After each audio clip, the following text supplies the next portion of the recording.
আসসালামু আলাইকুম রহমতুল্লাহ। Unit technology ওয়ার্ল্ডের পক্ষ থেকে আপনাদের সবাইকে স্বাগতম। আশা করি আপনারা সকলে ভালো আছেন। আজকে আমরা আলোচনা করব একটি ক্যাশিও কোম্পানির ডিজিটাল ঘড়ি নিয়ে। যে ঘড়ির সমস্যা হচ্ছে যে সাধারণ নর্মাল টাইম থেকে টাইম পিছিয়ে যাচ্ছে। যখনই কারেন্ট চলে যাচ্ছে বা লোডশেডিং হচ্ছে তখন টাইম পিছিয়ে যাচ্ছে। যেমন দেখুন, এখানে 6টা 58 বাজছে, 7টা 58 বাজছে, আর ঘড়িতে 6টা 51। প্রায় 1 ঘন্টার ডিফারেন্স পিছিয়ে গেছে। তো চলুন এটিকে খুলে দেখা যাক আসলে এর সমস্যা কী। তো ঘড়িটি খোলার ক্লিপটুকু আমরা হাই স্পিড করে দিয়েছি যেন অতিরিক্ত সময় ব্যয় না হয় আর ভিডিওটি যেন লং না হয়।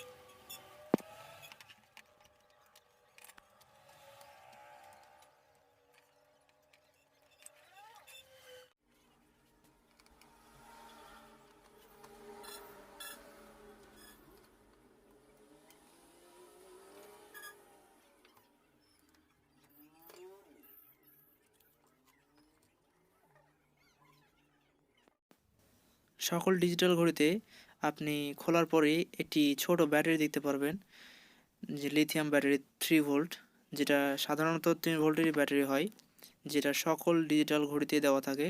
যখন কারেন্ট চলে যায় বা লোডশেডিং হয় তখন সেই ব্যাটারির যে চার্জ 3 ভোল্ট সেটি ওই পিচ আইসি বা মাইক্রোকন্ট্রোলারে গিয়ে ইনপুট হয়, এবং মাইক্রোকন্ট্রোলার তখন কারেন্ট চলে যাওয়ার সময় থেকে কারেন্ট আসা অবধি সময়টুকু গণনা করে এবং গণনা করে টাইম ঠিক রাখে। মূলত এই ব্যাটারির কাজ হচ্ছে ওইটাই।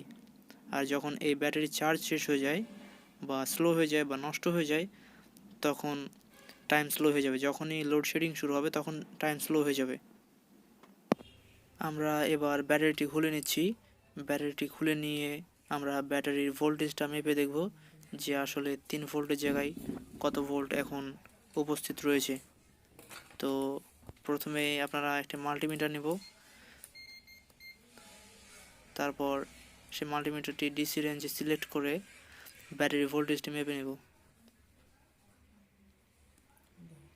তো দেখতে পাচ্ছেন ব্যাটারি ভোল্টেজ রয়েছে 2.9 ভোল্ট, যা নর্মাল ব্যাটারির মতোই।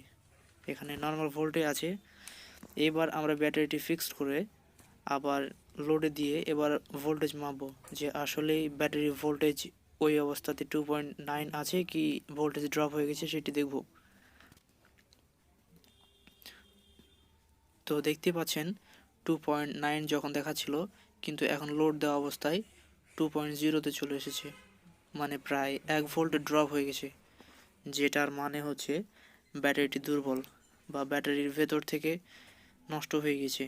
সে কারণে যখনই লোড দিচ্ছি তখনই ব্যাটারির ভোল্টেজ ড্রপ হয়ে যাচ্ছে। তো এখন আমাদের কাজ হচ্ছে ব্যাটারিটি চেঞ্জ করে দেওয়া। বাজারে আপনি 3 ভোল্টের বিভিন্ন ব্র্যান্ডের ব্যাটারি পেয়ে যাবেন। তো আমাদের কাছে নতুন একটি ব্যাটারি আছে যেটা মেড ইন জাপান, 3 ভোল্টের ব্যাটারি। আপনাদের সচরাচর বাজারে বা দোকানে 50 থেকে 60 টাকার মধ্যে পেয়ে যাবেন আপনি। তো এই ব্যাটারি এখন আমরা ভোল্টেজটা চেক করব যে আসলে নতুন ব্যাটারি ভোল্ট কত থাকছে। তো মাল্টিমিটার আপনি ডিসি রেঞ্জেই রেখে আবার ব্যাটারি ভোল্ট চেক করুন। তো দেখতে পাচ্ছেন নতুন ব্যাটারি ভোল্টেজ হচ্ছে 3.3 ভোল্ট। এবার আমরা ব্যাটারিটি সার্কিটে লাগিয়ে লোড দিয়ে ব্যাটারির আবার ভোল্টেজ চেক করব যে আসলে সে কত ভোল্টেজ ড্রপ দিচ্ছে।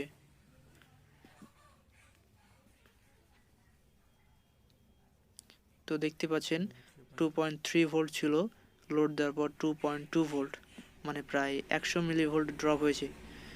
যেটার মানে হচ্ছে কোনো সমস্যা নেই, ব্যাটারিটি আপনার এই ঘড়িতে চলবে। তো ব্যাটারিটি ফিক্সড করে এবার আমরা ঘড়িটিকে লাগিয়ে নিচ্ছি। তো এবার ঘড়িটিকে চালু করার পর আমরা ঘড়ির টাইম সকল কিছু ঠিক করে নিয়েছি। এখন যদি কারেন্ট চলে যায় তবুও ইনশাআল্লাহ সময়ের কোনো সমস্যা হবে না বা সময় পিছিয়ে যাবে না। তো ভিডিওটি যদি ভালো লেগে থাকে তো অবশ্যই সাবস্ক্রাইব করে পাশে থাকুন। ধন্যবাদ।